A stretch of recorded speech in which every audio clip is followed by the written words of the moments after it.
You think that we like that we have this issue? Yes. You think we wouldn't prefer if men would stay out of women's sports? No, I think you guys at Fox like covering it. Do you think that we created it? Oh, I think you've manufactured crisis, yeah. Progressive commentator Harry Sisson recently appeared as a guest on Tomi Lahren's show, where she boldly tackles a wide range of controversial subjects. Their conversation lasted about an hour, and you can watch the full discussion on Tomi Lahren's channel if you want the complete context. For now, I want to zero in on one topic that highlights a major divide between MAGA Republicans and the rest of the world: trans athletes. We'll review clips from the debate between Harry Sisson and Tomi Lahren, and I'll share my own analysis and reactions as we break it down together today. So wait, just to be clear, of all the topics in America right now, I think it's an important one. Of housing. No, Harry, that's not what I asked you about. No, I'm going to get to it. I'm just making a point broader. I think it's important. Okay, great. And I'm happy to engage with you. Let's do it.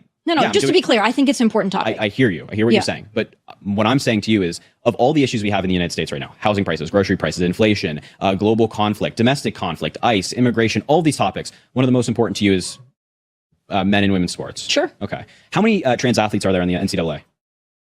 Harry. Do you know? I asked you a question. I know. Should men play women's sports? Do you know how many trans athletes are in the NCAA? Too many. One's too many. Do you know how many? One's too many. How many do you think there are? If you had to ballpark it. You know, I think one's too many. But if you had to guess, how many do you think there are? I'm sure there's probably sort of like 10 to 15 maybe. There's less than 10. Okay. So I think one's too many though. Okay. But I think you would like to see more. No, I don't care. You don't care at all? No, I don't care. And here's why. First of all, there's less than 10. So this is not a widespread issue. So why do they need to play in the women's sports then? Well, I'm happy to engage. I'm just happy to. I'm just making a broader point right now. That number one, this is not a big issue. Okay. And if there's 10, less than 10 actually. LGBTQ is not a big issue to you? No, again, it's just a straw man. You don't care about LGBTQ? What are you doing right now? This is crazy straw man. I've not said I do not care about LGBTQ. You said that there's so few of them, it's not important. Yeah, in terms of what you're trying to argue, that it's a plague on American society. I care about LGBTQ plus. Obviously, I didn't say what's the contrary. plus, by the way? I never knew what that was. I mean, there's other identities, whatever. Like what? I don't know. You just go down the list. I don't know. Go look it up. What is the plus? I'm not an expert in this. Neither am I. I'm not an expert in plus. But you said the plus. Yeah, because I know that there are plus. So you think it's just a random Let me just thing? get back to the broader point. There's less than 10 in the NCAA. Okay. I don't think the government should be legislating on this. I think it should be up to the individual athletic bodies. And here's Same thing with Title IX. Do you think that some schools should admit female athletes and some shouldn't? Title IX in terms of like women's sports. Women, what do you mean in terms of admitting? Okay, so I'm just not familiar with what you're asking. What you're saying is that you think that each school or each state should decide? No, I think each athletic body. So like the NCAA or the NBA or whatever, they should have their own regulations. So then, do you feel the same thing about how they apply Title IX? But how are you applying? I'm saying, like, if you think that each body should decide, would you have a problem if the NCAA said we're not going to do women's sports anymore? I mean, yeah, I'd have a problem with that. But I mean, are you said they should be able to Title apply IX as like? Are you asking me? Do I want NCAA to take over Title IX in its entirety? Is that what you're asking? No, I'm saying that if you think that each body should be able to decide, because that's what you're saying here. Yeah. Then do you think that each body should be able to decide how they're going to honor Title IX? I mean, so again, what are you So Title IX was designed to protect and to create a space for women in sport. Sure. Okay. Right. Yeah. So I think it's fine for the government to be involved in that. But when it comes to these independent bodies, I think in terms of who can compete, it's up to them. I mean, they already have regulations on who can and can't compete. If you're not in college, if you're 30, you can't go back to the NCAA, right? So they have their own regulations. I think it's up to them to figure it out. I don't want politicians figuring it out. I don't think that Republicans or Democrats in Congress have any better sense of this issue than you or I. I think we should leave it up to doctors and the doctors that work in these independent athletic agencies. What are the doctors going to tell us? I don't know. Talk to the doctors. What a woman We're not doctors. We're not doctors. Well, I'm not a doctor, but I know what a woman is. Sure, great. But doctors have far better insight on this. I want to ask you a question. Yeah. Because every Democrat that I ask about this, they get very upset. And I think they get upset for two reasons. Some of the liberals that I talk to, they get upset because LGBTQ is very emotional for them. So that's one reason that they get upset, because they're very concerned about trans people. So that's one reason they get very upset. Fair. I think you and the second reason, and the second category they think that you fall into, is that they know that it's absurd and they don't want to answer for it. What's absurd? Men in women's sports. No, I've said this time and time again. Should men be in women's sports, I've said Harry? this time and time again. Well, okay. Should they? More nuance. Is the government legislating this, or are you just asking a philosophical question? I'm asking you in general. Yeah, should men play in women's sports? I just don't care. You don't care? No, I don't care at all. So you don't care about women's sports? You don't care about the integrity of women's sports and spaces? I don't care about the less than 10 athletes in the NCAA who are trans and want to play sports. Like, you live once. Go play soccer. You want to play soccer? Go play soccer. I don't care. Go play soccer. I genuinely don't care. There are bigger issues in this country to focus on than the less than 10 athletes in the NCAA and these like individual cases in the individual states that Fox News loves to bring up. It's just not a widespread issue. Do you think that we like that we have to cover men taking accolades, accomplishments, Yeah, spots, and I think Fox News scholarships does from, like that, yeah. you think that we have this issue? Yes. You think we wouldn't prefer if men would stay out of women's sports? No, I think you guys at Fox like covering it. Do you think that we created it? Oh, I think you've manufactured crisis, yeah. Do you think that we said that men should play in women's sports so that we could cover it? No, I'm not claiming that. Why are men playing in women's sports? I mean, I think society has evolved in our understanding of gender and sex, and we have new medication that changes people's hormones and things like that make them more aligned with their desired. What? You're in favor of that? Hormone therapy? Yeah. The same hormone therapy we've had for 30 years before this? So you think that children should be taking puberty blockers? Children were already taking this before anything. I want to pause here because the discussion is starting to drift away from the original topic of transgender athletes in sports and into a broader political argument. Tomi Lahren suggests there are only two ways Democrats approach this issue. Either they fully support LGBTQ people no matter what, or they secretly think the situation is unreasonable but won't admit it. I think there's a third explanation, which is the one Harry Sisson points out, and the one that makes the most sense to me. Most people simply don't see this as a major issue at all. It's largely been elevated into a culture war headline by partisan media and political activists, rather than arising as a widespread public concern. My grandmother used to say something I rarely hear anymore: gag on a gnat and swallow a camel. The idea is that someone fixates intensely on something tiny while ignoring something enormous. That's exactly what this pattern feels like. Certain commentators and political movements become intensely worked up over extremely rare situations, yet show far less urgency about major systemic problems that affect millions. The debate about trans athletes is often framed as if it's a crisis threatening all of sports, when in reality the number of cases is very small. When Sisson mentions statistics, Lahren responds with the argument that one is too many.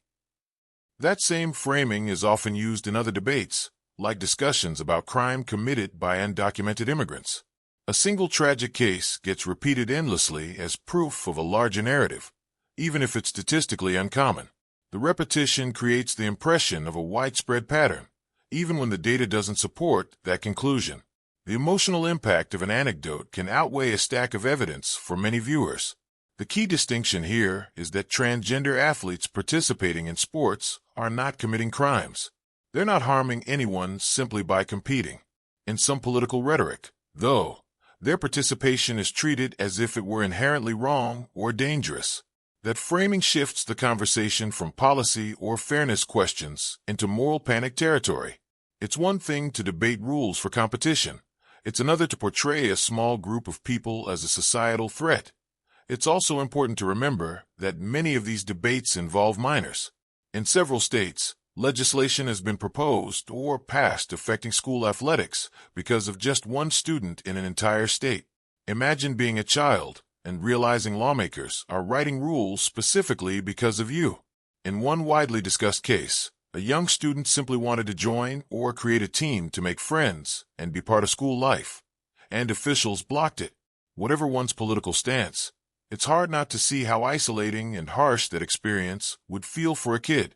Crafting statewide policy around a single child raises serious questions about proportionality and compassion. Another layer to this is how some commentators suddenly claim deep concern for women's sports. For decades, women's leagues and athletes were frequently mocked or dismissed in mainstream sports culture. Women's basketball, women's soccer, and other competitions were often treated as afterthoughts. Now, some of the same voices who once ridiculed those leagues present themselves as their strongest defenders. That shift makes critics question whether the concern is truly about women's athletics or whether it's more about opposing transgender inclusion. From a political strategy standpoint, smaller and less powerful groups often become easy targets. Transgender people make up a very small percentage of the population, and public understanding of their experiences is still limited. That combination means they don't represent a large voting bloc and don't have the same institutional influence as bigger demographic groups. When movements look for new issues to rally supporters around, they sometimes focus on communities that lack the numbers or power to push back effectively. Sisson's broader point is that, outside of political media bubbles, most Americans aren't preoccupied with this topic in their daily lives. Many people are more concerned about jobs, housing costs, healthcare, or education than about who is playing on which team. Yet constant coverage can create the illusion that the issue is everywhere and affecting everyone. Some viewers may even come away thinking that every school or league is dealing with it, which isn't the case. There's also a tendency in certain commentary to portray these situations using exaggerated or outdated stereotypes, as if they were plot lines from an old comedy movie rather than real experiences of young people trying to understand themselves.